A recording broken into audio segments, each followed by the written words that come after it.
Hello and welcome. So happy to have you with us today as we do this great series and great lesson. Our lesson is stand up for Jesus. Or we could call it, but if not, you need to stand. So we're doing the series in the midst of your mess. God has a message. And so we greet you in Hardin County. We greet the Louisville campus, the Indiana campus, the Doscomana campus, our E campus, and everybody. Welcome. Today is the day that the Lord has made. We're going to rejoice and be glad in it. So now let us get into this great lesson. Stand up for Jesus. And if ever there's a time that we need to stand for Jesus, today is the day. I don't mean exactly this day, but I'm talking about this time. Don't stand today and sit tomorrow. I'm talking about we are living in a time where we need to stand up for Jesus. Now, our aim of our lesson is God is well able to deliver us from the oppression we are under. And make no mistakes, we are under oppression. But if He doesn't, are you strong enough to stand on what you believe, even as everything, I said that everything around you is going up in flames? After studying this lesson, students will see that in spite of how things look, God is still in control, and He will be with you in the midst of your fire. The call goes forth, stand up for Jesus. Now, as a way of introduction, Daniel 3 tells us the story of Shadrach, Meshach, and Abednego. They stood up to King Nebuchadnezzar, refusing to bow to the 9-story tall gold image that he had made of himself. Why didn't they bow? Well, because they believed. Listen to me now. They believed that the God they served was able, there it is, to deliver them. Their faith was so strong until they stated they believed He was able to deliver them, but, you got to watch those buts. But if He didn't, they still wasn't going to bow. In other words, they were willing to burn before they bow. All right. So let's look at this. Nebuchadnezzar had made this statue out on the plain of Dura, and he wanted to solidify because Babylon had so many different provinces and people of different languages and all, and nationalities and religions, that he, I guess, is thinking about bringing in a state religion, because now what he wants to do is, and what he does, he builds this monstrosity of a statue, gold image, and he got everybody together, and the plain of Dura could hold thousands of people, hundreds of thousands of people. So for our purpose, we're going to say, let's say 300,000 people were there. Over 250,000 people were out there on the plain. They could see this gold image, and he wanted them to bow. Now, just imagine, let's say that, as you know, we can see everything on TV nowadays. Let's say you home watching television, and the music starts, and everybody, 300,000 people bow. And you look, you say, well, now, that look like somebody didn't bow. And that's right. Shadrach, Meshach, everybody bow except Shadrach, Meshach, and Abednego. Everybody. Now, do you think there would be a time, or do you think that the time will come where you would need to either bow or there will be so much pressure built up and the heat turned up in your life? Could you stand for Jesus? Well, that's what we're going to look at today. Would you be able to stand for Jesus? Let's read Daniel chapter 3.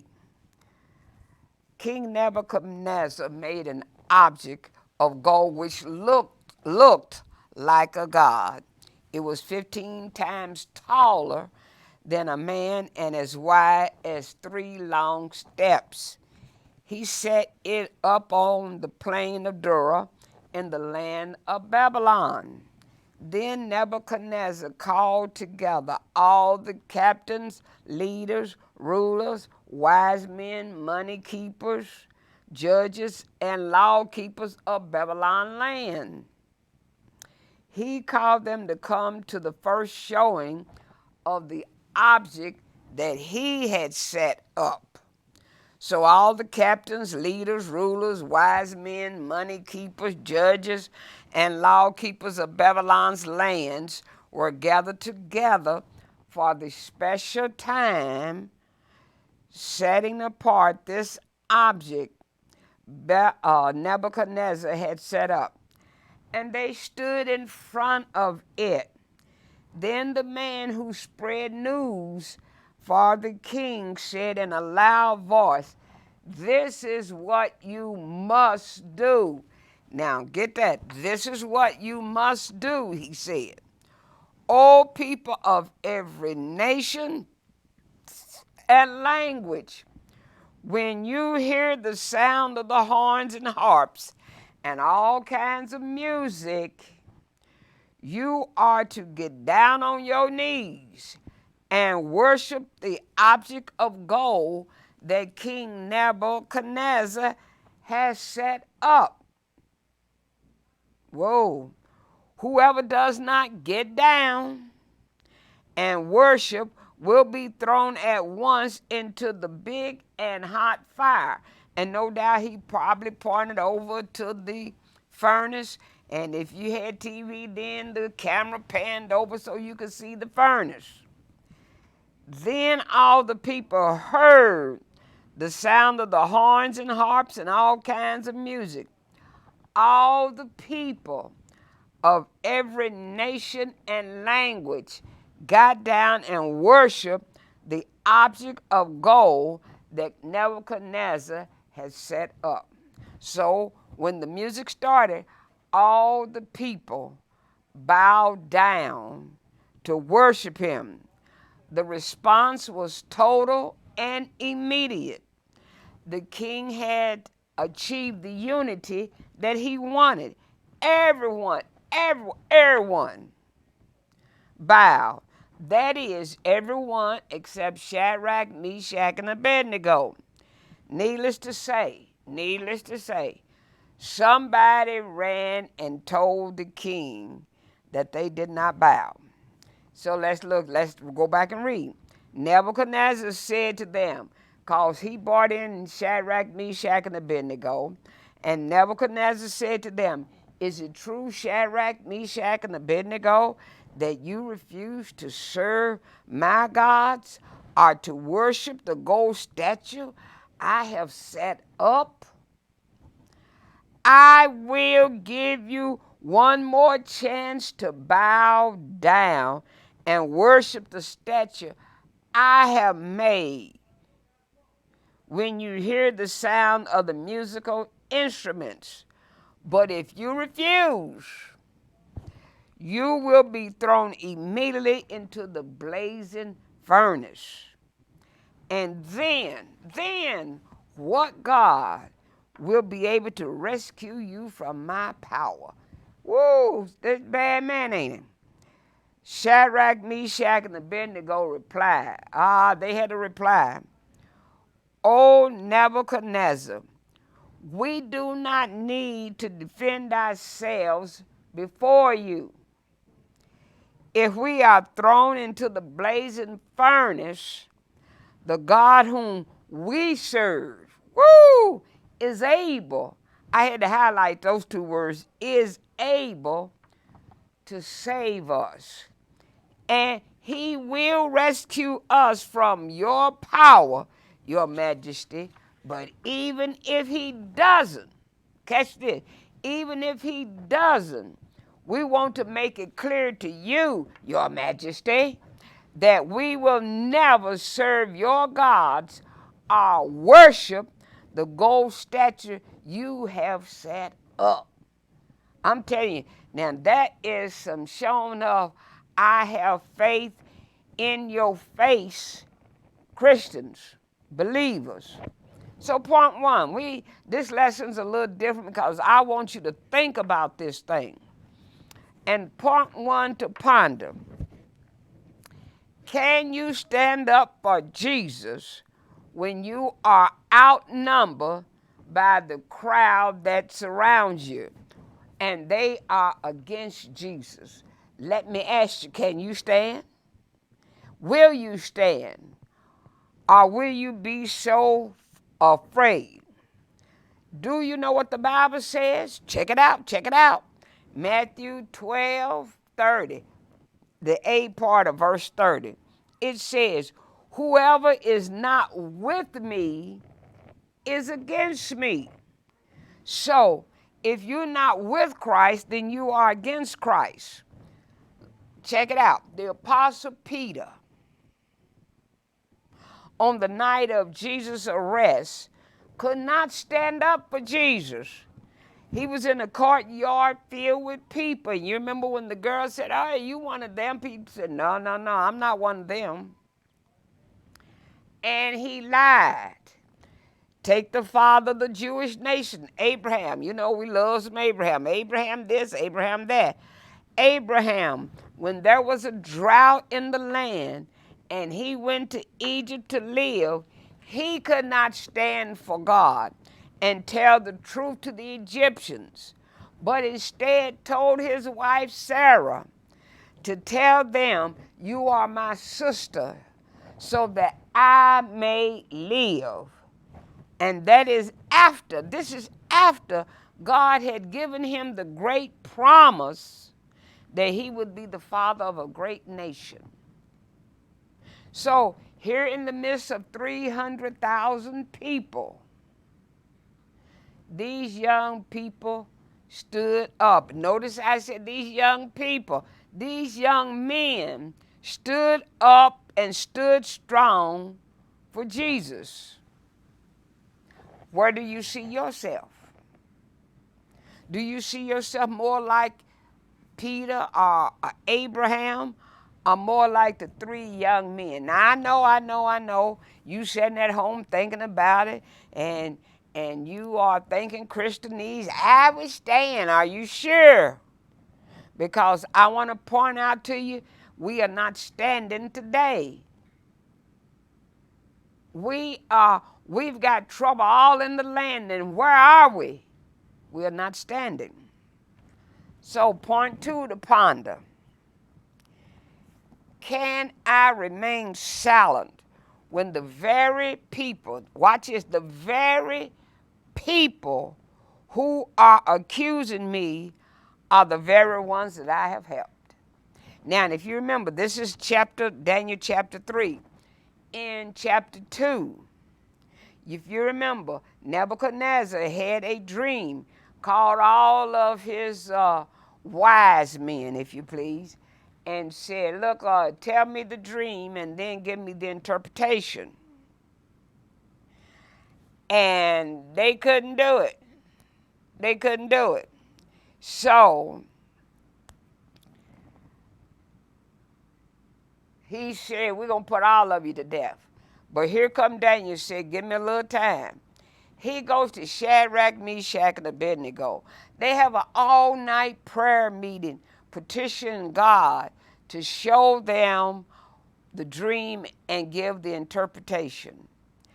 And because God did, they went to the king. These men's lives were saved. Now here they are, telling Nebuchadnezzar on Shadrach, Meshach, and Abednego, you've helped them out. Let me tell you, the main people that you help are the ones who will stab you in the back at times. Can you still stand up for God? That's the question. Because Daniel chapter 3, verse 8 and 9, therefore at that time certain Chaldeans came forward and accused the Jews. They spoke and said to King Nebuchadnezzar, O king, live forever. They get all the flowery stuff together. But they throw them under the bus. And these are the very people that they help to save. Now, but notice, when they were called in, Shadrach, Meshach, and Abednego didn't say, who said it? Who told that? They did not ask anything. Now, if it was you and me, okay, if it was me, because I know you're super sane, I'm not. I will be yelling and screaming. So this is how you pay me back for helping you? You throw me under the bus? You want to get me killed after I saved your little life? You going to sell me out? Because basically, that is what the Chaldees were doing. They sold them out for nothing. But can I tell you, it's a foreshadow of Jesus when he stands before Pilate, and we know that Judas betrayed him and he never said anything. Judas' betrayal led to Jesus' death, but he never said anything. So maybe we need to look at our lives, and we might discover that we are too defensive. You know, because I can have the attitude, you kill my dog, I kill your cat. See, and that's not what God's looking for, but many of us have that attitude. We always have an answer for someone who does something to us. I'm going to get you back. See, that's our attitude. I'm going to get you back. They think they're going to get away. You can run, but you can't hide. But maybe, just maybe, we need to overlook people's offenses more often. How do you know somebody hasn't overlooked your offense? And these three men certainly set a high standard. Point number 3 to ponder. And this is probably where I would find myself. Notice that Shadrach, Meshach, and Abednego did not make an excuse for not bowing. Now, I'm going to ask you, would you have made an excuse? Or what excuse would you have made if faced with such a dilemma? In other words, what would you have done? You know, excuses. Shadrach, Meshach, and Abednego showed no unbelievable faith in God when they declared they were willing to burn rather than bow. They could have made excuses, I'll say again. It would have been easy at this point to compromise, to make an excuse. They could have thought something like, how can we stand up instead of bowing down under pressure like this? I mean, God would understand, wouldn't he? Sure he would. Because God is an understanding God. He knows all, he sees all. He knows my heart. Or they could have thought, well, look, if we get ourselves killed, who's going to look out for the welfare of the Jewish people? We no good to them dead. Uh, Even if it means bowing to this idol, we have to survive so that we can help our people. Or perhaps they would thought, well, when in Babylon, do as the Babylonians do. Bow, bow. What's gonna hurt? Or, now probably, this is probably me. They could have reasoned, well, we'll bow down, but we won't actually worship the idol.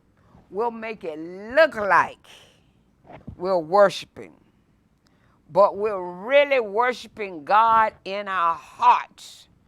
I mean that sounds like something I'd say. Okay, I'll bow, but I'm not gonna worship. They don't know whether I'm worshiping. Now I'm gonna actually worship God. I'll be bowing, but I'll be worshiping God, and He knows my heart. He knows that I'm worshiping Him and not this idol. So they could have said any of that excuses to save their life. All this rationalization, and it sounds sensible at first,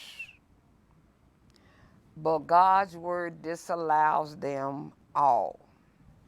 Exodus 20, verse 4 and 5 says, "Thou shalt not make unto thee any graven image or any likeness of anything that is in heaven above, or is in the earth beneath, or that is under the water, under the earth. Thou shalt not bow down thyself to them, nor serve them." Period. End of discussion. God said it. All right. So now let's go back to the lesson. Daniel 3, verses 19 through 23. Nebuchadnezzar was so furious with Shadrach, Meshach, and Abednego that his face became distorted with rage. He commanded that the furnace be heated 7 times hotter than usual. Then he ordered some of the strongest men of his army to bind Shadrach, Meshach, and Abednego and throw them into the blazing furnace. So they tied them up and threw them into the furnace, fully dressed in their pants, their turbans, their robes, and other garments. And because the king in his anger had demanded such a hot fire in the furnace, the flames killed the soldiers as they threw the 3 men in. So Shadrach, Meshach, and Abednego, securely tied, fell into the roaring flames. Now, point 4 to ponder.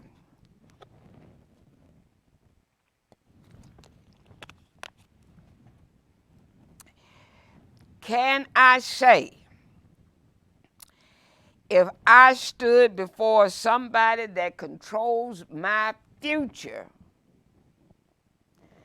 that I would let my Christianity shine rather than responding out of fear?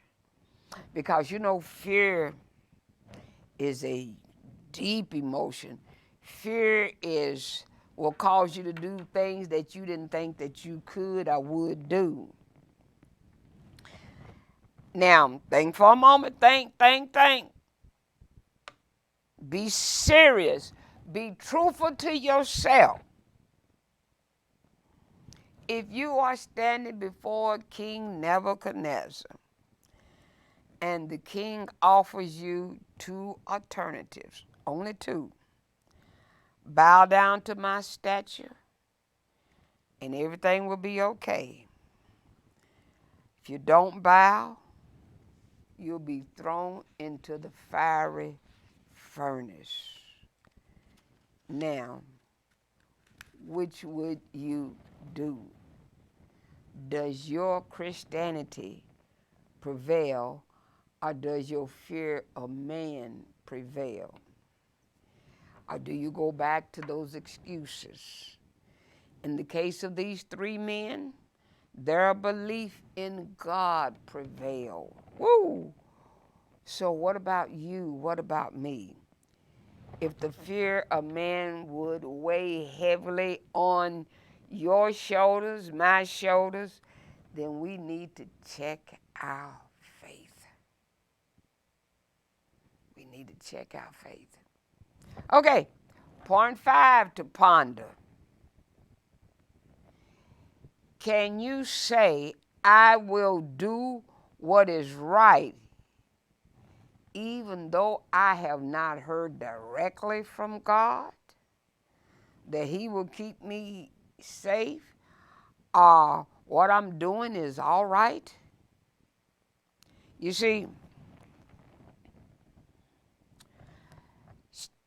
go back, Daniel 3:16 through 18.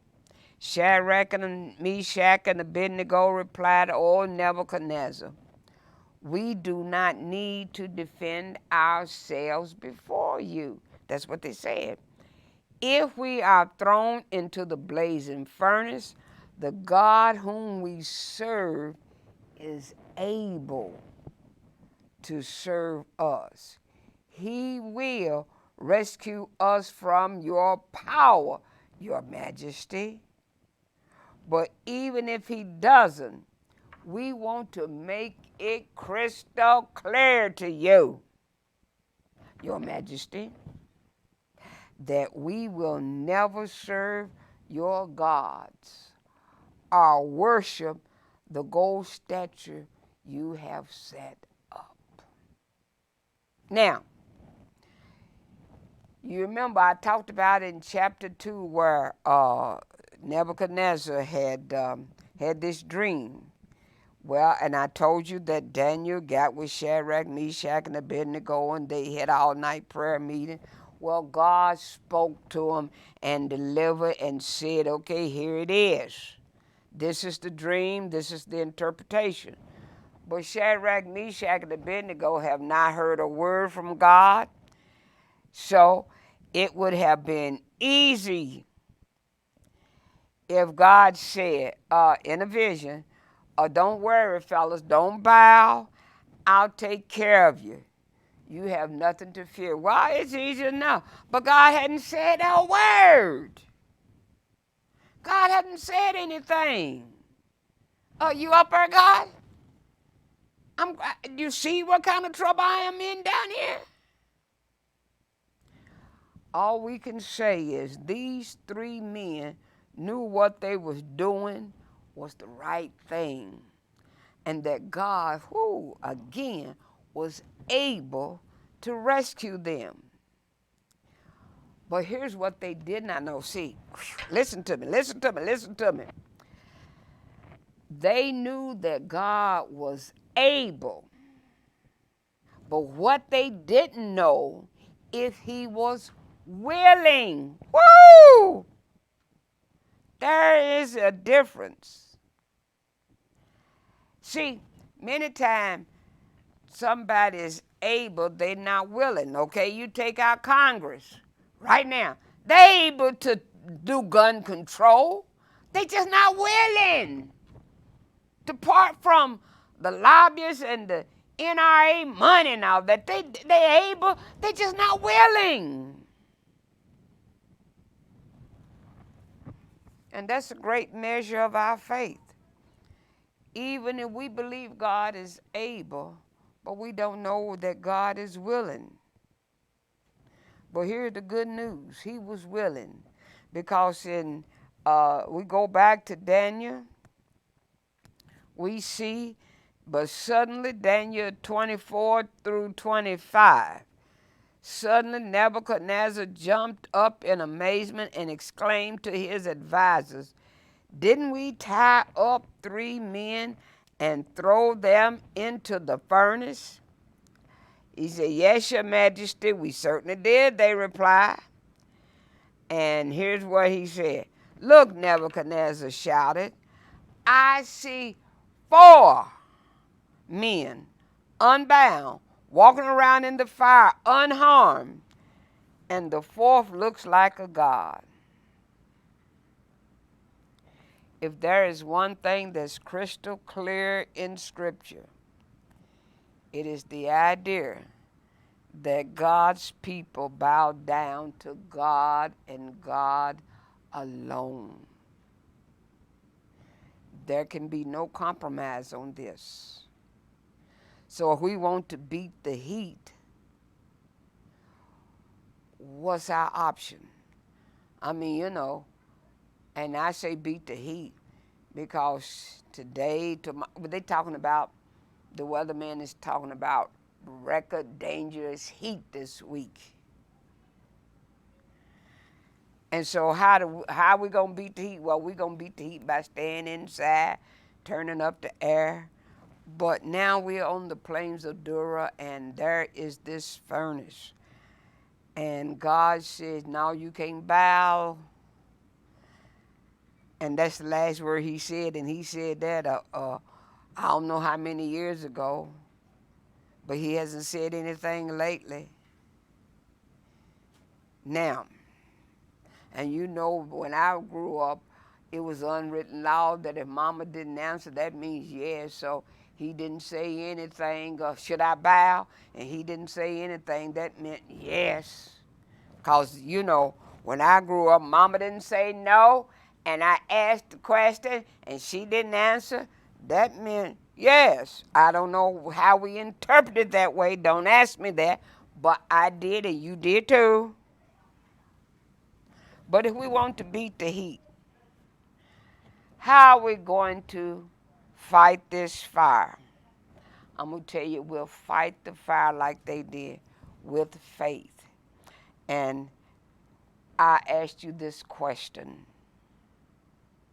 Do you have fireproof faith? Now, you may think, what? What is fireproof faith? Well, let me tell you, I'm glad you asked. Point 1, fireproof faith is faith in God's power. See, God is sovereign. He can do whatever he needs to do. See, he has the power to deliver. He has the power to defend. You see, in other words, he has AAA power. Okay. Little side here. AAA power. We call AAA when we have a problem.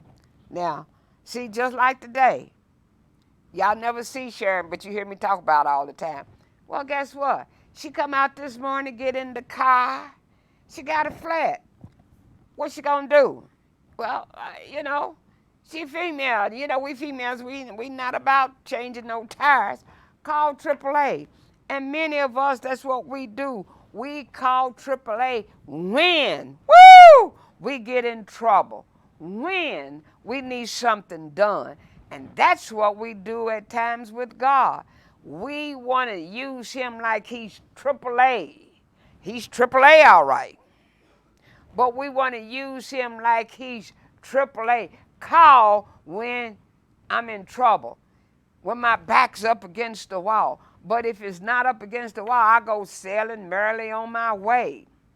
But AAA power for God means he's able. He's got able power. He's able to turn things around. He's able to take the heat out of the fire.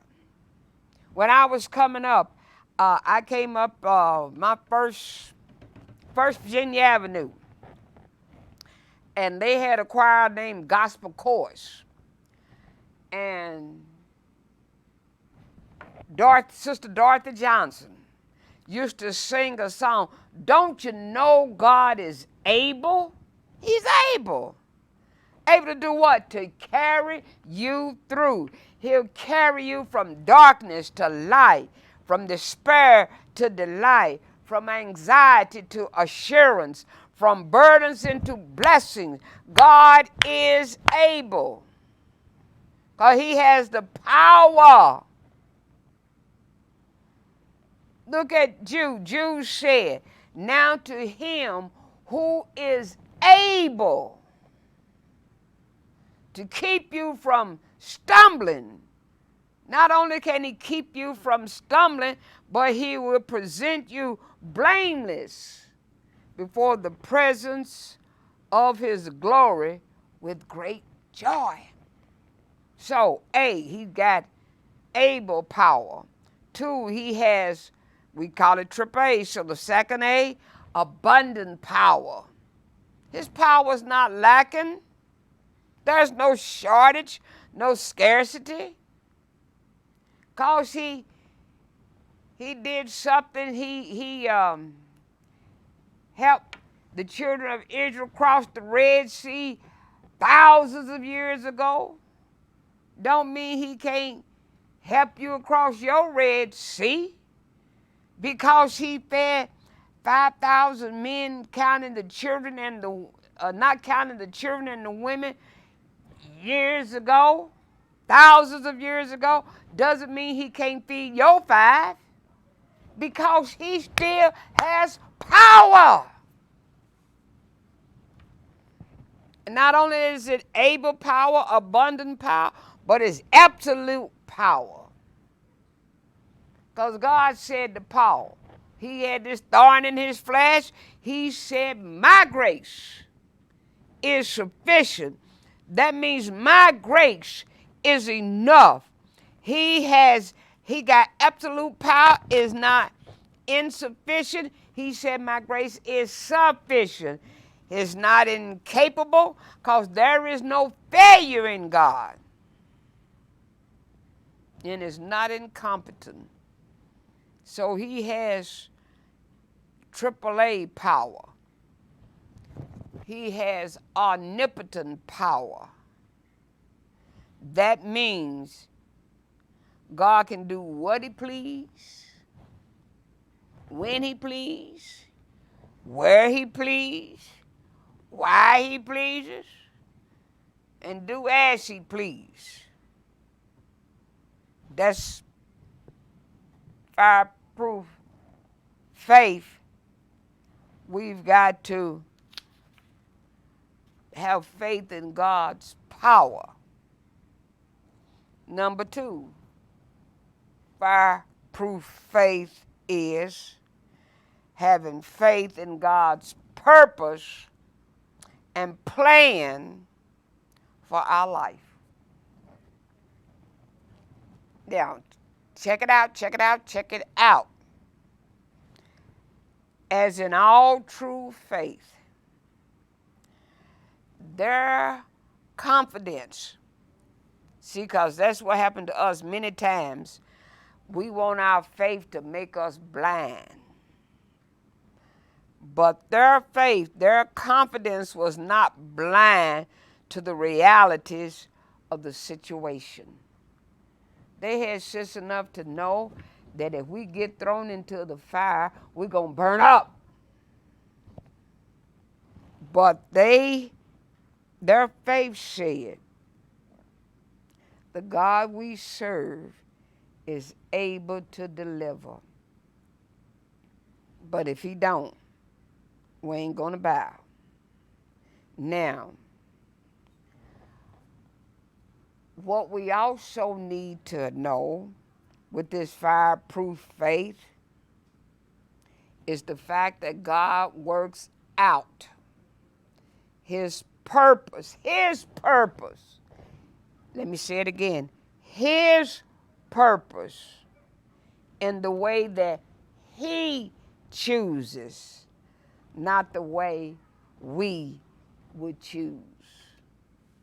Oh, you know you like that Romans 8:28 because you walk around quoting it all the time, but you don't really believe it.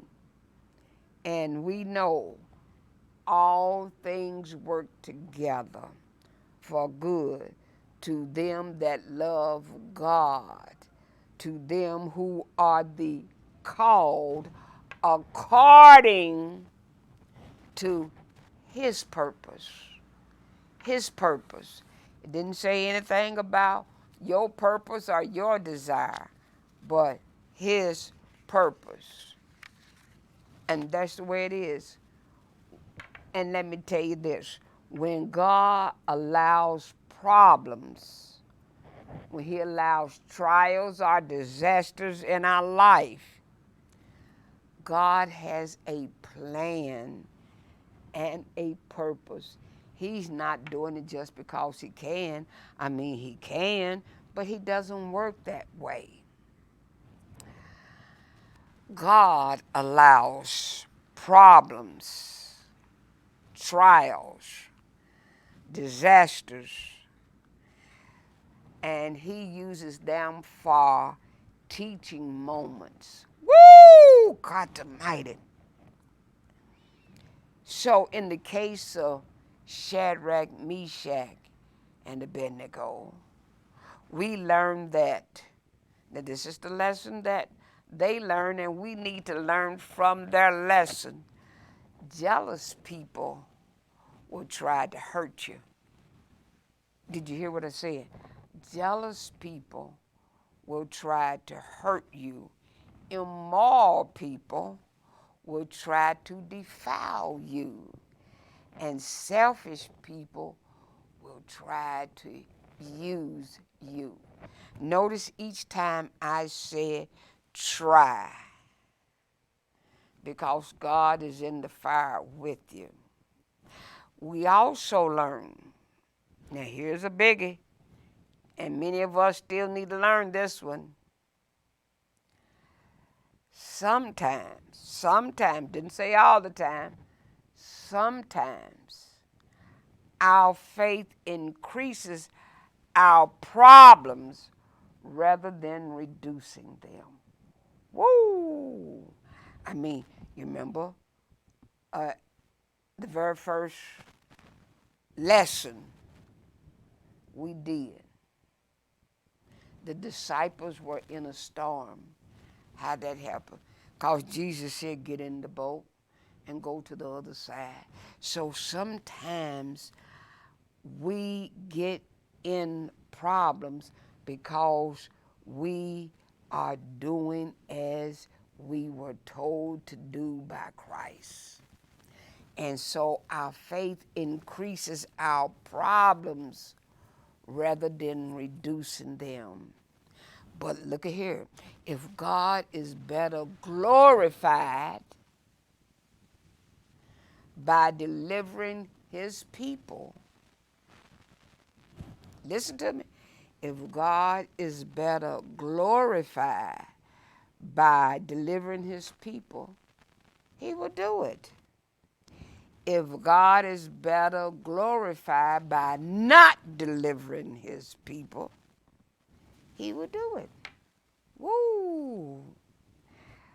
But we must never, now here's the kicker, get this in your spirit. We must never conclude that the absence of deliverance means a lack of faith on our part or a lack of faithfulness on God's part. God Almighty, that was good. You need to write that down. These men of faith would not have regarded their deaths in the flames to be a failure of faith, but rather an indication of God's will. See, they're saying, not that he won't, not that he can't, he just didn't. Faith means trusting in God and his word. Faith does not mean that we either know or we understand what his specific purpose in our lives may be. However, it means a ready willingness to follow him, whatever his purpose. And then now, I see my time run out, it's almost out. And third, fireproof faith is faith in God's presence. Shadrach, Meshach, and Abednego were delivered from the flames, or more accurately, in the flames. Whoa. See, because he didn't take them out. He just showed up in the flames with them.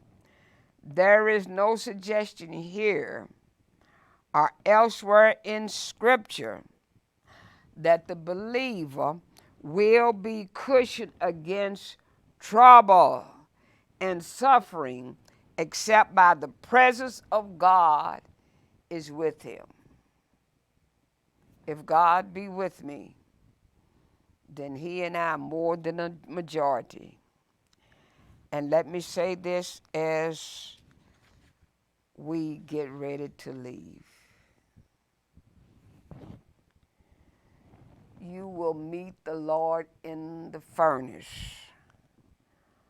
a long, long time before you meet him in the sky.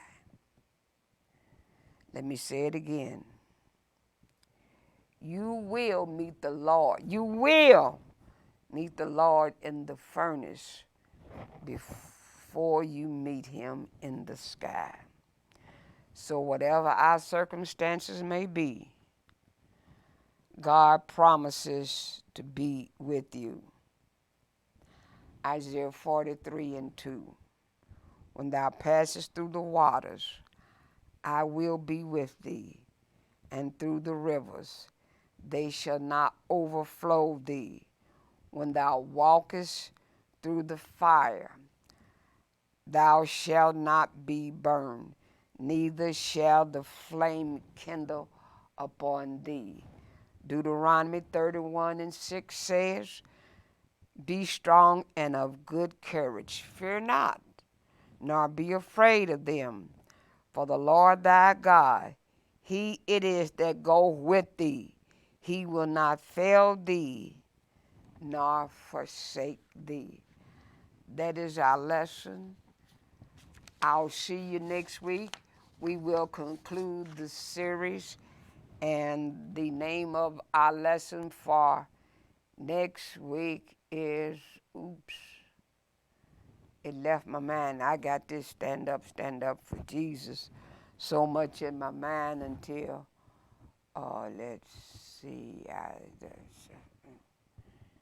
Well, we will conclude in the midst of your mess. God has a message. See you next week.